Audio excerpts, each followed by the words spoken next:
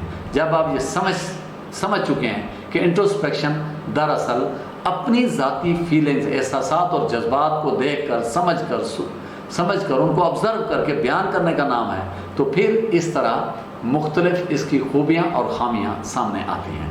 سب سے پہلے جو تنقید اس کے اوپر فنکشنلزم اور بیہیویئرزم کے فالوورز نے کی وہ یہی کی کہ جناب یہ اس کے اندر ریلائبلٹی اور آبجیکٹیوٹی کا عنصر مفقود ہے۔ وہ آگے چل کر ہم اس کے ڈرا بیکس کے اندر ڈسکس کرتے ہیں۔ پہلے ہم اس کی خوبیوں کو دیکھنے کی کوشش کرتے ہیں کہ اس کی خوبیاں بہرحال سائیکالوجیکل میتھڈز کے اندر اس کو آپ یوں بھی دیکھ سکتے ہیں کہ یہ شروعات تھی، سائیکالوجیکل میتھڈز کی شروعات تھی۔ وہ فرق اس نے سب سے پہلے اس کو ایک سائنٹیفک اسٹڈی کے طور پر دیکھنے کی کوشش کی اور سائنٹیفک اسٹڈی کے طور پر متعارف کرایا، اور اس نے یہ بات کی کہ فرد کے ذہنی عمل اور کردار کو سائنٹیفکلی بھی آبزرو کیا جا سکتا ہے۔ تو اس میں جو فائدے ہمیں دیکھنے کو ملتے ہیں کہ introspection is a great source of personal knowledge, ذاتی حیثیت میں کسی بھی فرد سے متعلق سب سے بڑا ذریعہ جو ہے وہ انٹروسپیکشن ہو سکتا ہے۔ اسی طرح اس سے ایسا علم آپ کو حاصل ہو سکتا ہے جو کسی دوسرے ذریعے سے حاصل نہیں ہو سکتا۔ Therefore we can say that it is a unique source of knowledge۔ اسی طرح اس کے ساتھ ساتھ it is a means to be a connection between experiences and responses۔ یعنی ہم اس کو اس طرح کہہ سکتے ہیں کہ فرد کے تجربات اور اس کے رد عمل کے درمیان ایک کلوز کنیکشن کو اگر دیکھنا ہو تو ہم انٹروسپیکشن کا سہارا لے سکتے ہیں۔ اسی طریقے سے ہم یہ کہہ سکتے ہیں کہ اس کے ایڈوانٹیجز میں کہ complete account of mental process ہے یہ. Introspection is a complete account of mental process. کوئی بھی فرد اپنے ذہنی عمل کو جتنا بہتر انداز سے بیان کر سکتا ہے کوئی دوسرا فرد اس سے متعلق بات نہیں کر سکتا. جب ہم اس کے ڈرا بیکس کے اندر آتے ہیں تو وہی بات جو میں نے سب سے پہلے کی کہ فنکشنلزم اور بیہیویئرزم کے فالوورز ہیں اس کے اوپر سب سے پہلے جو تنقید کی کہ اس کے اندر ریلائبلٹی موجود نہیں ہے, اس کے اندر آبجیکٹیوٹی موجود نہیں ہے. ریلائبلٹی اور آبجیکٹیوٹی سے مراد یہ ہے کہ اس کے تجربات کو بار بار دہرایا نہیں جا سکتا. جب آپ ایک فرد کو پہلے ایک عمل سے گزارتے ہیں اور جب دوبارہ اسی عمل سے آپ گزارنے کی کوشش کرتے ہیں تو اس کا ریسپانس جو ہوتا ہے وہ مختلف ہوتا ہے. اس کے علاوہ بہت سی تنقید اس کے اوپر, اس میتھڈ کے اوپر اور بھی ہوئی جن کو ہم ون بائی ون اس طریقے سے بیان کر سکتے ہیں. It is a natural bend of mind extrospective not introspective. اس سے متعلق یہ تنقید کی گئی کہ یہ دراصل جب ہم کسی اپنے ذہنی عمل سے متعلق بات کرنے کی کوشش کر رہے ہوتے ہیں جو بیرونی ماحول ہوتا ہے وہ انسان کے اوپر زیادہ اثر انداز ہو رہا ہوتا ہے بجائے اس کے کہ وہ اپنے اندر کی فیلنگز وہ بیان کر رہا ہو. جب ایک فرد کا ماحول تبدیل ہو جاتا ہے تو اسی وقت اس کی فیلنگز بھی اسی ایک ہی چیز سے متعلق تبدیل ہو جاتی ہیں. یہ اس کے اوپر تنقید کی جاتی ہے. اسی طرح اس سے متعلق یہ کہا گیا this method is not worthwhile. Objects are vague and ill-defined. کسی بھی چیز سے متعلق جب آپ بات کرنے کی کوشش کر رہے ہیں بذات خود وہ چیزیں جو ہیں وہ مبہم ہوتی ہیں بعض اوقات اور ان سے متعلق ان کی جو کلیئر ڈیفینیشن ہوتی ہے وہی جب پہلے سے موجود نہیں ہوگی تو کسی فرد سے متعلق آپ کیسے یہ اندازہ لگا سکتے ہیں کہ وہ اس سے متعلق مکمل معلومات فراہم کر رہا ہے. Introspection of a mental process distorts instead of knowing it. کہ مینٹل پروسیس کو مزید یہ پیچیدہ کر دیتا ہے بجائے اس کے کہ اس سے متعلق ہمیں جاننے کا عمل ہم مکمل کر سکیں بجائے اس کے جب بھی ہم کسی چیز سے متعلق جاننے کی کوشش کرتے ہیں تو وہ مینٹل پروسیس جو ہے مختلف دوسری عوامل کے ساتھ مل کر ایک پیچیدہ عمل بن جاتا ہے جس وجہ سے مکمل معلومات اس سے متعلق ہمیں نہیں مل سکتی. اسی طرح ایک اور تنقید اس کے اوپر یہ کی جاتی ہے کہ کوئی بھی فرد مکمل معلومات اپنے متعلق فراہم کرنا نہیں چاہتا ہوتا. وہ بہت سی ایسی معلومات بھی ہوتی ہیں جو اس کی فیلنگز سے متعلق ہوتی ہیں جنہیں وہ چھپانا چاہتا ہے اور وہ انہیں ظاہر نہیں کرنا چاہتا. اسی طرح انٹروسپیکشن سے متعلق یہ بات کی گئی introspection a mental process attention is fixed upon it and withdrawn from its object. جب کس چیز سے متعلق آپ جاننے کی کوشش کر رہے ہیں اس فرد سے یہ سوالات کیے جا رہے ہیں کنٹرول سچویشن میں تو پھر توجہ جو ہوتی ہے وہ ان چیزوں کے اوپر مرتکز ہو جاتی ہے بجائے اس نہیں بلکہ توجہ جو ہے اس اپنے ذہنی عمل کی جانب منتقل ہو جاتی ہے بجائے اس کے کہ جس چیز سے متعلق وہ بیان کر رہا ہے اس سے متعلق اس کا فوکس ہو اور اسی سے متعلق بہت ساری معلومات وہ فراہم کر رہا ہو. اسی طرح مینٹل پروسیسز کے اندر فلکچویشن یہ ایک بڑا مسئلہ ہے کہ آپ کے احساسات اور جذبات جو ہیں وہ تبدیل ہوتے رہتے ہیں اور ماحول کے ساتھ ساتھ تبدیل ہو جاتے ہیں. ایک جگہ پر آپ ہوتے ہیں آپ کے احساسات اور جذبات کچھ اور ہوتے ہیں, دوسری جگہ پر جاتے ہیں تو آپ کے احساسات اور جذبات اور ہو جاتے ہیں. اسی کے ساتھ ساتھ difference of responses against the same stimuli, ایک جو اسٹیمولس ہے وہ ایک بندے کے اوپر جب آپ اپلائی کرتے ہیں تو اس کا ریسپانس اور ہوتا ہے, کسی دوسرے کے اوپر اپلائی کرتے ہیں تو وہ اور ہوتا ہے. انکنسسٹنسی آف ریسپانسز بھی اسی اعتبار سے پائی جاتی ہے اس میں. اسی طرح impossible technique for children and animals کے متعلق بھی اس سے متعلق بات کی جاتی ہے کہ بچوں کے اوپر یہ طریقہ بہتر طریقے سے استعمال نہیں کیا جا سکتا. Limitations of complex subjects for example learning, personality, mental disorders اور ڈیولپمنٹل پروسیسز کے حوالے سے اس کی اپنی حدود کار ہیں, ان کے اندر بھی اس کو ذریعہ بنا کر بہتر طریقے سے مطالعہ نہیں کیا جا سکتا. اسی طرح جب ایک فرد کسی بھی چیز سے متعلق ریسپانس دیتا ہے اور دوبارہ خود اینالائز کرنے کی کوشش کرتا ہے تو پھر اس کا اوپینین اس سے متعلق چینج ہو سکتا ہے. تو یہ تھا آج کا ہمارا موضوع انٹروسپیکشن سے متعلق، اس کا کنسیپٹ اور پھر اس کے ایڈوانٹیجز اینڈ ڈس ایڈوانٹیجز، اور اس کے ساتھ ساتھ اس کا اوریجن کیا تھا اس سے متعلق ہم نے بات کی. Thank you very much.